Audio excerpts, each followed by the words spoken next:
තෙරුවන් සරණයි සුබ දවසක්. අද අපි සූදානම් වෙන්නේ සමාජ විද්‍යාව විෂයට අදාළව තුන්වන වීඩියෝව ඔබ වෙත ඉදිරිපත් කිරීමට. අද පාඩමේ මාතෘකාව තමයි සමාජ විද්‍යාව විෂය සංවර්ධනය සඳහා දායකත්වය ලබා දුන් සමාජ විද්‍යාඥයන් කිහිප දෙනෙක් පිළිබඳව සංක්ෂිප්තව අපි කරුණු හඳුනා ගැනීම. විශේෂයෙන්ම සමාජ විද්‍යාව යන විෂය 19 වන සියවසේ මැද භාගයේදී පමණ සමාජයට දායාද වූ කාරණාව අපි මීට පෙර සඳහන් කරන්නට යෙදුනා. එතකොට මේ සමාජ විද්‍යාවේ දියුණුව අපේක්ෂා කරමින් විෂයේ සංවර්ධනය උදෙසා දායකත්වය ලබා දුන් සමාජ දාර්ශනිකයන් අතර සුවිශේෂ චරිත රාශියක් අපිට අධ්‍යයනය කරන්න අවස්ථාව උදා වෙනවා. ඒ අතරින් ප්‍රධානම චරිතය තමයි සමාජ විද්‍යාවේ පියා වශයෙන් සැලකෙන ඔගස්ට් කොම්ට් කියන චරිතය. මීට පෙර මේ ඔගස්ට් කොම්ට් යනු කවුද කියන එක ඔබ හොඳාකාරවම දන්නවා.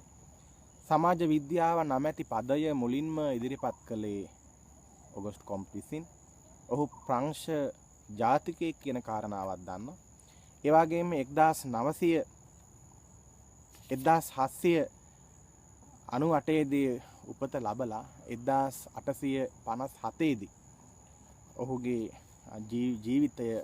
ජීවිතයෙන් සමුගත් බවත් ඔබ මේ වෙනකොට දන්නවා. අපි මුලින්ම සමාජ විද්‍යාඥයන් පිළිබඳව කතා කරනකොට මුල්ම අවධානය අපි දක්වන්නේ යොමු කරන්නේ ඔගස්ට් කොම්ට් වෙත. හේතුව ඔහු මේ විෂය දියුණුව සඳහා මහඟු දායකත්වයක් ලබා දීලා තියෙනවා. ඔගස්ට් කොම්ට් කියන චරිතයට අමතරව Herbert Spencer, Emile Durkheim, Karl Marx, Max Weber වැනි දාර්ශනිකයන් පිළිබඳවත් අපිට හඳුනා ගන්න පුළුවන්කම ලැබෙනවා. මුලින්ම ඔගස්ට් කොම්ට් පිළිබඳව අපි කෙටියෙන් හඳුනා ගනිමු. එතකොට මොහු ජීවත් වුණේ බටහිර සමාජයේ. එතනම් මොහු ප්‍රංශය මොහුගේ රට. ප්‍රංශයේ උපත ලැබුව නිසා ඔහු ප්‍රංශ ජාතිකයෙක් වශයෙන් අපි සලකනවා. 1797 ඔහුගේ උපත 98 ඔහුගේ උපත සිද්ධ වෙන්නේ. 1798 උපත සිද්ධ වෙන්නේ. ඒ කියන්නේ 18 වන සියවසේ අවසානම කාල සීමාවේ අපි සියවස් කරනයේදී බොහෝ වෙලාවට සියවස ආරම්භ කරන්නේ අපි දැන් අපි ජීවත් වෙන්නේ 21 වන සියවසේ. 21 වන සියවස ආරම්භ වුණේ 2000 සිට 2100 දක්වා කාල සීමාව 21 වන සියවස. එහෙමනම් 18 වන සියවස කියලා කියන්නේ අපි 1700 1800 අතර කාල වකවානුව. මේ ඔගස්ට් කොම්ට් කියන මේ චරිතය ජීවත් වුණේ 1798. ඒ කියන්නේ 18 වන සියවසේ අවසානම කාල සීමාව 19 වන සියවසේ ආරම්භයට මොහොතකට පෙර. ඔගස්ට් කොම්ට් ප්‍රංශ ජාතිකයෙක්. ඔහු විශේෂයෙන් මේ සමාජය පිළිබඳව අවධානය යොමු කළ චරිතයක්.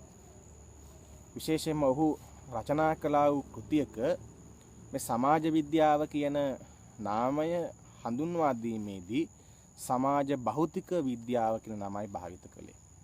ඒක සුවිශේෂ කාරණාවක්. සමාජ විද්‍යාව කියන වචනයට සමාජ භෞතික විද්‍යාව යන නාමය යොදාගෙන මේ සමාජයේ ස්වභාවය පිළිබඳ සමාජයේ පවතින තත්ත්වයේ පිළිබඳව අධ්‍යයනය කරන්නට කැප වුණ චරිතය. ඔහු නිසා තමයි අපිට මේ සමාජ විද්‍යාව යන විෂය අධ්‍යයනය කිරීමට අවකාශය ඉතිහාසර ලැබිලා තියෙන්නේ. මේ ඔගස්ට් කොම්ට් ගත්තාම ඔහු විශේෂයෙන්ම ඔහුගේ අධ්‍යයන ක්‍රියාවලියේදී ඔහුගේ ගුරුවරයා වශයෙන් ඔහු අධ්‍යයනයට ආభాසය ලබා ගන්නේ සෙන්ට් සිමෝන් කියන චරිතය. ඔහුගේ දාර්ශනික අදහස්වලදී තමන්ගේ ගුරුවරයාගේ මාර්ගය මාවත ඔහු අධ්‍යයනයට හසු කර ගන්නවා. ඒක සුවිශේෂ කාරණාවක්. ඔහු ඉදිරිපත් කරන සුවිශේෂම දේ තමයි මේ සමාජය කියලා කියන්නේ දෙවියන්ගේ නිර්මාණයක් නෙවෙයි කියන එක. මේ සමාජය කියලා කියන්නේ දෙවියන්ගේ නිර්මාණයක් නෙමෙයි. මේ සමාජය මිනිසා විසින්ම මිනිසාගේ ශක්ති ප්‍රමාණයෙන් මිනිසාගේ දහදිය කඳුළු මතින් මේ සමාජය නිර්මාණය කළා කියන කාරණාව තමයි ඔහු ඉදිරිපත් කරන්නේ. මේක සුවිශේෂ දෙයක්. ඇයි එහෙම කියන්නේ? මේ සමාජ පරිණාමය ගැන අපිට බොහෝ මතවාද පිළිබඳව හඳුනා ගන්න පුළුවන්. බෞද්ධ මතය අපි දන්නවා බෞද්ධ මතය. ඔබ මීට පෙර අග්ගඤ්ඤ සූත්‍රය පිළිබඳව අහලා තිබෙනවා. අපි සාමාන්‍යයෙන් අපි යම් මට්ටමකින් හරි දන්නවා මේ සමාජය කියන මේ දේ නිර්මාණය වීමේදී මිනිසාගේ දායකත්වය නොඅඩුව ලැබුණා කියලා. හැබැයි මේ කියන සංකල්පය මේ කියන දේ සියලුම ආගම් සලකන්නේ නැහැ. සමහර ආගම්වලදී දෙවියන් නිර්මාණය කළා, ඒ වගේ මහා බ්‍රහ්මයා නිර්මාණය කළා, ඒ වගේම විවිධ පිරිස් නිර්මාණය කළා. මේ ආදී වශයෙන් විවිධ අදහස් සමාජය තුළ තියෙනවා. ඉතින් ඒ නිසා මේ ඔගස්ට් කොම්ට් කියන චරිතය වැදගත් වෙන්නේ ඒකයි. ඔහු පෙන්වා දෙනවා සමාජය කියලා කියන්නේ මේ දෙවියන්ගේ නිර්මාණයක් නෙමෙයි. මේක මිනිසා විසින්ම නිර්මාණය කරගත්ත දෙයක්. මිනිසාගේ උත්සාහයෙන් මිනිසාට අනුව තමයි සමාජය පවතින්නේ කියන කාරණාව පෙන්වා දෙනවා. ඔගස්ට් කොම්ට්ගේ මේ අදහස අතිශයින් සුවිශේෂ වෙනවා. අපිට මේ සමාජ විද්‍යාව විෂය හැදෑරීමේදී ඔහු පිළිබඳව සඳහන් කිරීමේදී සුවිශේෂම කාරණාව ඒක. ඊට අමතරව ඔහු පෙන්වා දෙනවා සමාජ පරිණාමීය අවස්ථා කිහිපයක් ගැන. සමාජයේ පරිණාමයට පත් වුණේ කොහොමද කියලා අවස්ථා කිහිපයක් මුල් කරගෙන පෙන්වා දෙනවා. දේවවාදී සමාජය, පාරභෞතික සමාජය, යථානුභූත සමාජය. මේ සමාජයේ කොටස් තුනකින් යුක්තයි කියලා පෙන්වා දෙනවා. ඔය දේවවාදී සමාජය පිළිබඳව ගන්නකොට දෙවියන් පිළිබඳ මිනිසා තුළ තිබුණා වූ බියමසු ගෞරවය, විචක්ෂණශීලීත්වයෙන් තොර බව, දැනුම අඩුකම කියන මේ කාරණා නිසා මේ දේවවාදී යුගයේදී මේ ප්‍රාථමික මිනිසයා නැත්නම් ප්‍රාථමික මිනිසා හැමදේම දෙවියන් මත තල්ලු කරලා නැත්නම් දෙවියන්ටම වගකීම පවරලා මිනිසා සාමාන්‍ය පඹයෙක් ගන්නට වැටුණා. ඉතින් මේක තමයි දේවවාදී සමාජය කියලා කියන්නේ. දේවවාදී අවධිය. පාරභෞතික කියලා කියන්නේ මේක යම් වශයෙන් ਵਿਚාරයට හසු කළ යුගය. මිනිසා ක්‍රමයෙන් දැනුම් මට්ටම යම් තාක් දුරට ප්‍රවර්ධනය කරගත්ත යුගය. යථානුභූත කියලා කියන්නේ මේ නවීන යුගය. අද වර්තමානයේ වෙනකොට මේ දකින්න තියෙන යුගය. ඉතින් මෙන්න මේ විදිහට ඔගස්ට් කොම්ට් සමාජ පරිණාමය පිළිබඳව අදහස් ඉදිරිපත් කරලා තිබෙනවා. ඔහුගේ කෘතිය පිළිබඳව අපි මීට කලින් සඳහන් කළා. විශේෂයෙන්ම ඔහු පෙන්වා දෙන සමාජ භෞතික විද්‍යාව, සමාජ විද්‍යාව වශයෙන් හඳුන්වා දුන්න ඒ කෘතියේ නාමය අපි මීට පෙර ඔබට ඉදිරිපත් කරලා තිබෙනවා. මේක බලා ගන්නට ඕන.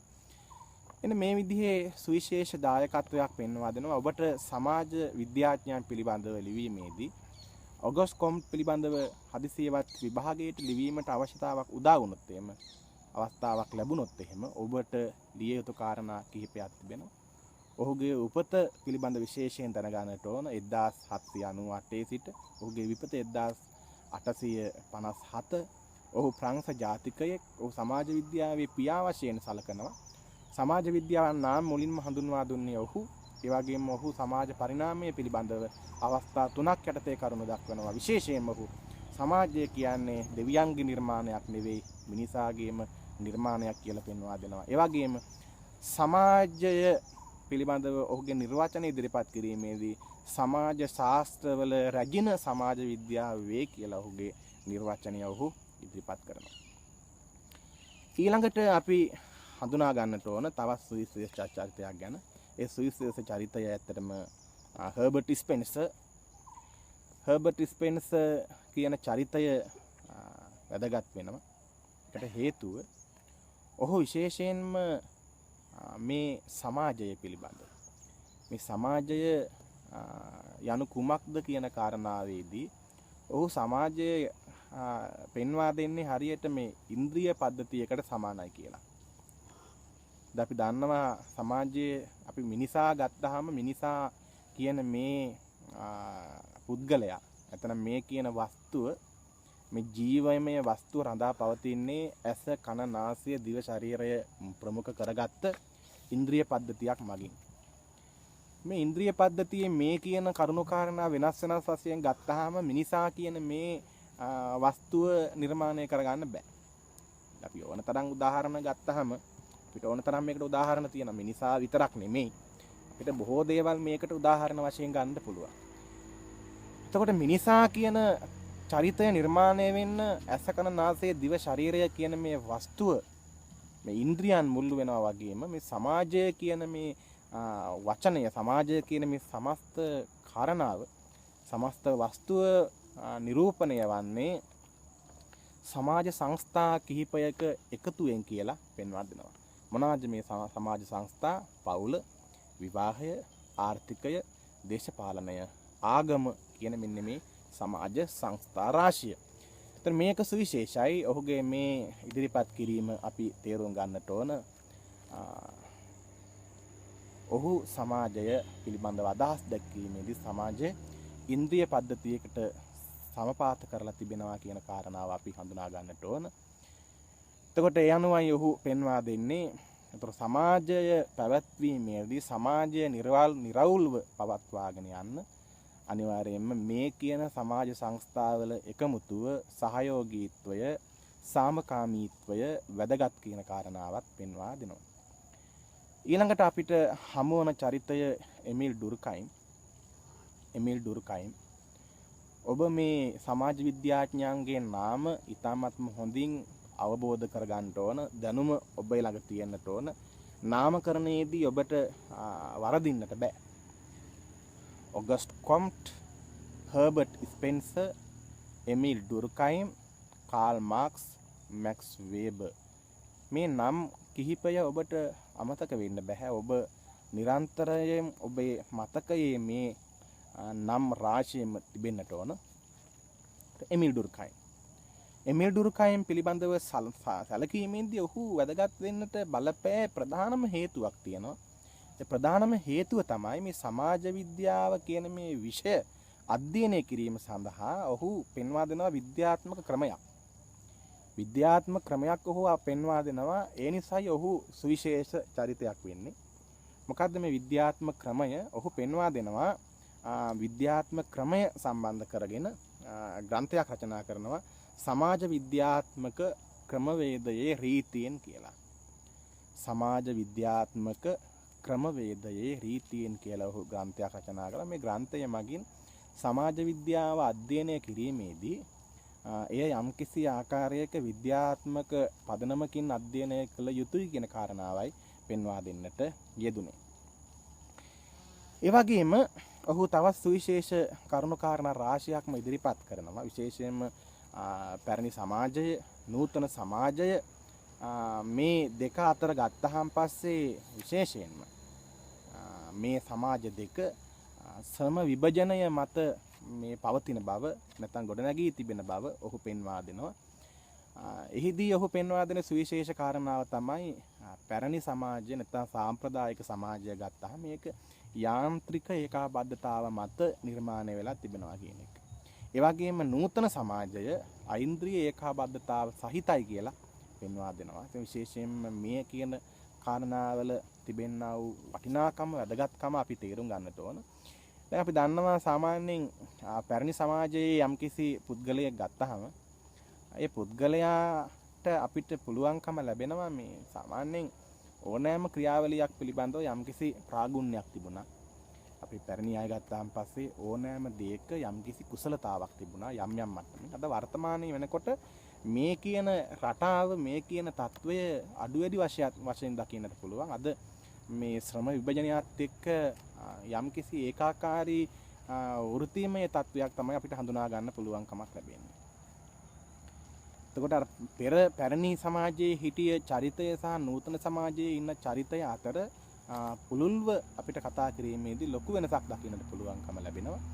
මේ එතකොට නූතන සමාජයේ ජීවත් වෙන චරිතය නැත්නම් මිනිසා ගත්තහම මිනිසා බොහෝ දුරට ඔහුගේ වෘත්තීමය තත්වය අනුව තමයි ඔහුට යම්කිසි රාජකාරීමේ මට්ටමක් පවතින්නේ. පැරණි සමාජයේ එහෙම දකින්න පුළුවන් කමක් නැහැ. වර්තමාන අපි ශ්‍රම විභජනය කියන කාරණාවේදී සංකීර්ණ මට්ටමක් අපිට උදා කර ගන්නට පුළුවන්කම ලැබෙනවා වර්තමානයේදී. සංකීර්ණයි කියලා කියන්නේ මෙහිදී විශේෂයෙන්ම අපි හඳුනා ගන්නට අවශ්‍යතාව ලැබෙන්නේ බොහෝ වෙලාවට එකිනෙකාටම උරුම වෙච්ච යම්කිසි ක්‍රියාවලියක නියුක්ත වෙන්නට සිද්ධ වීම.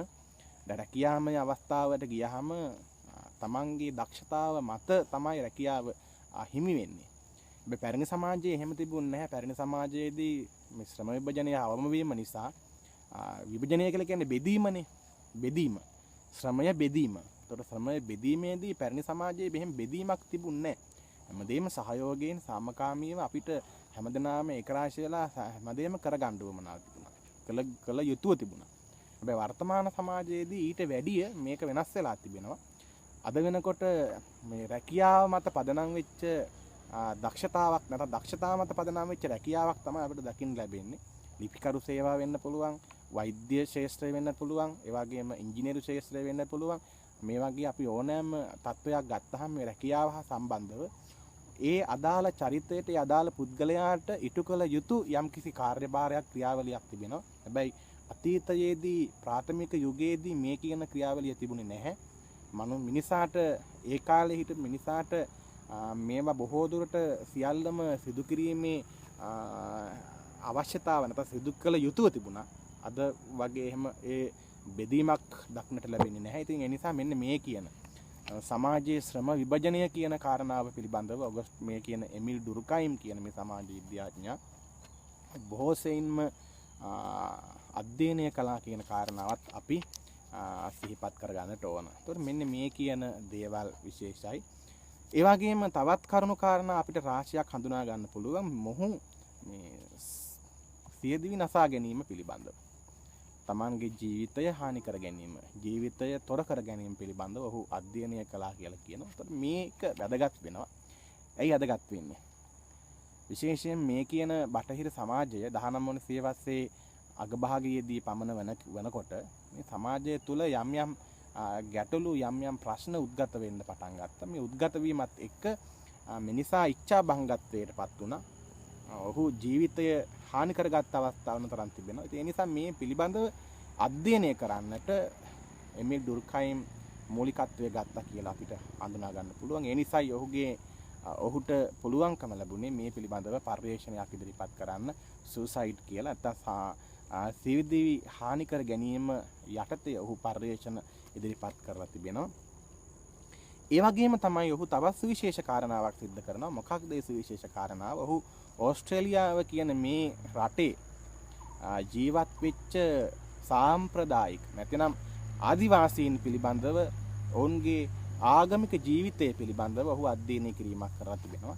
ඔහු අධ්‍යයනය කරලා ග්‍රන්ථයක් රචනා කරනවා ආගමික ජීවිතයේ මූලික හරය කියලා. ආගමික ජීවිතයේ මූලික හරය කියලා ඔහු ග්‍රන්ථයක් රචනා කරනවා. එතකොට මේ එමිල් ඩුර්කයිම් ගත්තාම දැන් එමිල් ඩුර්කයිම් මේ වෙනකොට අපි දැන් ග්‍රන්ථ කිහිපයක් ගැන අපිට අවධානය අපි යොමු කරන්න ඕනේ. පළවෙනි කාරණාව තමයි ඔහු සමාජ විද්‍යාත්මක ක්‍රමවේදයේ රීතීන් කියන ග්‍රන්ථය. ඒ වගේම සියදිවි නසා ගැනීම නැත්නම් සුසයිඩ් පිළිබඳව ඔහුගේ ග්‍රන්ථය. ඒ වගේම මේ සඳහන් කරන ආගමික ජීවිතයේ මූලික හරය කියලා මේ සඳහන් කරන ඕස්ට්‍රේලියානු සමාජයේ ආදිවාසීන්ගේ ආගමික ජීවිතය පිළිබඳව අධ්‍යයනය කළා වූ ඒ ග්‍රන්ථය. මෙන්න මේ කියන දෑ ඔහු මගින් සමාජයට දායාද වුණා. සමාජ විද්‍යාවේ දියුණුවට ඔහුගේ කැපවීම පිළිබඳව මේ කියන කරුණු කාරණා පිළිබඳ අපි අවබෝධය සහ අවධානය යොමු කළ යුතුයි. ඒ වගේම මැක්ස් වේබර් අපිට ඊළඟට හමු වන චරිතය. මැක්ස් වේබර් විශේෂයෙන්ම කරුණු කාරණා කිහිපයක් පිළිබඳව ඔහු වැදගත් වෙනවා. විශේෂයෙන්ම සමාජ ක්‍රියා නැත්නම් සෝෂල් ඇක්ෂන් පිළිබඳව ඔහු අධ්‍යයනය කරන්නට යෙදුණා. ඒ වගේම රාජ්‍ය ආගම, පන්තිය, නිල බල ක්‍රමය ආදී දෑ පිළිබඳව ඔහු අධ්‍යයනය කරන්නට යෙදුණා. ඉතින් විශේෂයෙන්ම අපි මේ පිළිබඳව හඳුනාගත යුතුයි. විශේෂයෙන්ම රාජ්‍ය ආණ්ඩුව නේද? රාජ්‍ය කියලා කියන්නේ අපි දේශපාලනිකව ගත්තහම පස්සේ අපි ජීවත් වෙන යම්කිසි බල රාමුවක්. එතකොට මේ පිළිබඳව ඒ වගේම නිල බල ක්‍රමය, නිලය හා බැඳුනා වූ බලය පිළිබඳව අපිට මේක හඳුනා ගන්න පුළුවන්කම ලැබෙනවා. අපි අපේ වෘත්තීයමය අපේ නිලය කියලා කියන්නේ අපේ නිල නේද? ඕනෑම තැනකදී අපේ ගත්තාන් පස්සේ ඔබ ශිෂ්‍ය නායක වෙන්න පුළුවන්, පන්ති නායක වෙන්න පුළුවන්, විහාරාධිපති වෙන්න පුළුවන්, පරිවෙනාධිපති වෙන්න පුළුවන්, ඒ වගේම පරිවෙනාචාර්ය වෙන්න පුළුවන්. මේ ආදි වශයෙන් ගත්තාම මෙන්න මේ කියන නිලය හා සම්බන්ධව බැඳුනා වූ බලයක් තිබෙනවා. පන්ති නායකගේ බල රාමුව, ඒ වගේම ශිෂ්‍ය නායකගේ බල රාමුව ගත්තාම මේ දෙක අතර ලොකු පරතරයක් තිබෙනවා. ඒ වගේම ශිෂ්‍යයා සහ ගුරුවරයා කියන මේ චරිත දෙක අතර බැඳුනා වූ බල රාමුව එකිනෙකාට වෙනස්. එන්නේ මේ කියන නිල බල ක්‍රමය පිළිබඳව විශේෂයෙන්ම මේ කියන දෑ පිළිබඳව ඔහු මේ පැරණි සමාජයට වැඩිය මේ නවීන සමාජය හා සම්බන්ධ කරගෙනයි මේවා අධ්‍යයනය කරන්නට ඔහු පෙළඹුණේ. ඒක තේරුම් ගන්නට ඕන. ආගම පිළිබඳව අපි ආගමික සත්වයක් මිනිසා කියලා කියන්නේ ආගමික සත්වයක්. ඒ නිසා මිනිසාට උත්පත්තියේ ඉඳලම ආගමක් උරුම කරගන්නවා. මේ ආගමේ ඔහු ජීවත් වෙන්නේ. ඒ වගේම සංස්කෘතිය හා ආගම සංස්කෘතිය බොහෝසේ සම්පාත වෙනවා, සමීප වෙනවා. ඒ වගේම පන්තිය කියලා කියන්නේ අපි ආගමත් එක්ක අපිට සමාජ පන්තියක් තීන්දුව වෙනවා. බොහෝ වෙලාවට මේ සමාජ පන්තිය ධනවාදී සමාජ පන්තියක් වෙන්න පුළුවන්. මෙතන අපි කියන්නේ ධනවාදී නැත්නම් නිර්ධන, ධනෙ රහිත වෙන්න පුළුවන්. නැත්නම් අපිට පුළුවන් මේ දෙක අතර සමාජයේ අපිට පන්ති නිරූපණය කරන්නත් පුළුවන්කම ලැබෙනවා. ඒ නිසා මෙන්න මේ කියන දේවල් පිළිබඳව ඔහු අධ්‍යයනය කරා. සමාජ ක්‍රියා අපි සමාජ ජීවිතයේදී අපේ බොහෝ දුරට ක්‍රියාව පිළිබඳව ඔහු අධ්‍යයනය කරන්නට යෙදුණා. සෝෂල් ඇක්ෂන් පිළිබඳව. එතකොට සමාජයේදී බොහෝ වෙලාවට මිනිසාගේ ක්‍රියා මත නැත්නම් පුද්ගලයාගේ ක්‍රියා මත සමාජයේ හැසිරීම අපිට තීන්දුව කරන්න පුළුවන්. ඒ සමාජ කණ්ඩායම් ගත්තාන් පස්සේ එකිනෙකාට වෙනස් සමාජ කණ්ඩායම්. සියලුම මේ සමාජය නැත්තම් මේ ඕනෑම රටක සමාජ කණ්ඩායම් ඕන තරම් අපිට හඳුනා ගන්න පුළුවන්. ඒක සමාජ මේ කණ්ඩායම් එකිනෙකාට වෙනයි. ඔවුන්ගේ අරමුණු වෙනයි, ඔවුන්ගේ ඉලක්ක වෙනයි, ඔවුන්ගේ අභිප්‍රායන් වෙනයි. ඒතර මේවා මගින් සමාජය කියන මේ අපි රටක දියුණුව සඳහා මොන වගේ දායකත්වයක් ලැබෙනවද කියන කරුණු කාරණාත් මේ පිළිබඳව අපිට හඳුනා ගන්න පුළුවන්. අපි මේ තරම් දුරට මේවා සැලකිය යුතු නැහැ. විශේෂයෙන්ම මැක්ස් වේබර් කියන මේ චරිතය සමාජ ක්‍රියාන්‍යාය හඳුන්වා දීම සිදු කළා කියන දේ පිළිබඳවත්, ඒ වගේම සමාජ විශේෂයෙන්ම රාජ්‍ය, ඒ වගේම ආගම, පන්තිය, නිල බල ක්‍රමය පිළිබඳව ඔහුගේ අධ්‍යයන සිදු වුණා කියන කාරණාව පිළිබඳවත් අපි හඳුනා ගත්තාම ඉතාමත්ම ප්‍රමාණවත්. ඒ නිසා මේ පාඩමේදී ඔබට කාල් මාක්ස් පිළිබඳව හඳුනා ගන්න අවස්ථාවක් ලැබෙන්නේ නැහැ. ඒ වුණාට ඔබ මතකයේ තබා ගන්න සමාජ විද්‍යාඥයෙක් විදිහට කාල් මාක්ස් කියන චරිතය සුවිශේෂ වන බව. අද මේ පාඩමේදී විශේෂයෙන්ම සමාජ විද්‍යාඥයන් කිහිප දෙනෙක් ගැන අපි කතා කරන්නට යෙදුණා. සමාජ විද්‍යාවේ පියා වශයෙන් සැලකෙන ඔගස්ට් කොම්ට්, ඒ වගේම හර්බර්ට් ස්පෙන්සර්, එමිල් ඩුර්කයිම්, ඒ වගේම මැක්ස් වේබර් කියන සමාජ විද්‍යාඥයන් 4 දෙනා පිළිබඳව අපි අද කතා කරන්නට යෙදුණා. ඉතින් ඒ නිසා මේ චරිත පිළිබඳව, මේ සමාජ විද්‍යාඥයන් පිළිබඳව ඔවුන් මේ සමාජ විද්‍යාව කියන විෂයේ දියුණුවට ඔවුන් විසින් ඉදිරිපත් කළ මතවාද, ඉදිරිපත් කළ පර්යේෂණ තොරතුරු, පර්යේෂණ විධි, පර්යේෂණය සම්බන්ධ ඒ ග්‍රන්ථ පිළිබඳව, ඒ වගේම ඔවුන්ගේ අදහස් පිළිබඳව යම් දැනුමක් ඔබට මේ පාඩමෙන් ලබා ගන්නට පුළුවන්කමක් ලැබුණා නම් මම හිතන්නේ ඒ අය වැදගත් වෙන්නේ. එහෙමනම් අපි ඊළඟ පාඩමත් එක්ක සම්බන්ධ වෙමු. එතෙක් ඔබට පෙරවන් සරණයි.